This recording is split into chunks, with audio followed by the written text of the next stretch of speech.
Hello and welcome to my channel. I have another question today, and the question is, what does the Bible say about peace? Peace is something everyone wants, yet few seem to find. What is peace? It can be defined as tranquility, harmony, or security.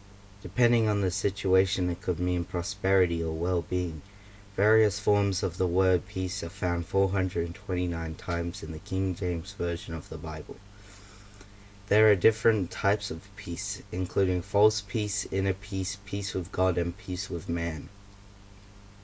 In the Old Testament, the primary Hebrew word for peace is shalom, and it refers to relationships between people, nations, and God with men. Peace is a desired status in each of these arenas, and shalom is often tied to a covenant or a promise kept. A family friend, literally, friend of my peace, in Psalm 41 verse 9, is one with whom you would be at ease. A trusted companion. Peace was the standard greeting, still used in many cultures today. Peace is directly related to the actions and the attitudes of individuals, but it is ultimately a gift from God. The presence of peace indicates God's blessing on man's obedience and faith. There is no peace for the wicked. As valuable as peace is, it is not surprising to find that it is sometimes counterfeited. Empty promises of peace can be used to manipulate others. Deceitful men speak words of peace while secretly planning evil.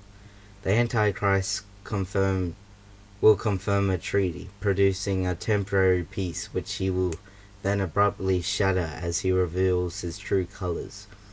False teachers proclaim peace when God is actually proclaiming judgment. In Jeremiah's day, the religious leaders dealt only with the symptoms of the national problems, without addressing the sinful root of the crisis. These false prophets declared everything was well between God and Israel. Peace, peace, they said, when there was no real peace. In the New Testament, the primary Greek word for peace is eirene, and it refers to rest and tranquility. A key focus of peace in the New Testament is the advent of Jesus Christ, as announced by the angels in Luke chapter 2 verse 14, peace on earth. Isaiah had predicted the Messiah would be the Prince of Peace, and he is called the Lord of Peace in 2 Thessalonians chapter 3. It is through Christ's work of justification that we can have peace with God, and that peace will keep our hearts and minds secure. God commands us to seek peace. We should make every effort to do what leads to peace.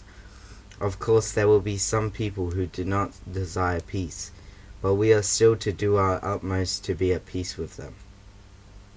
Believers have an obligation to let the peace of God rule in their hearts.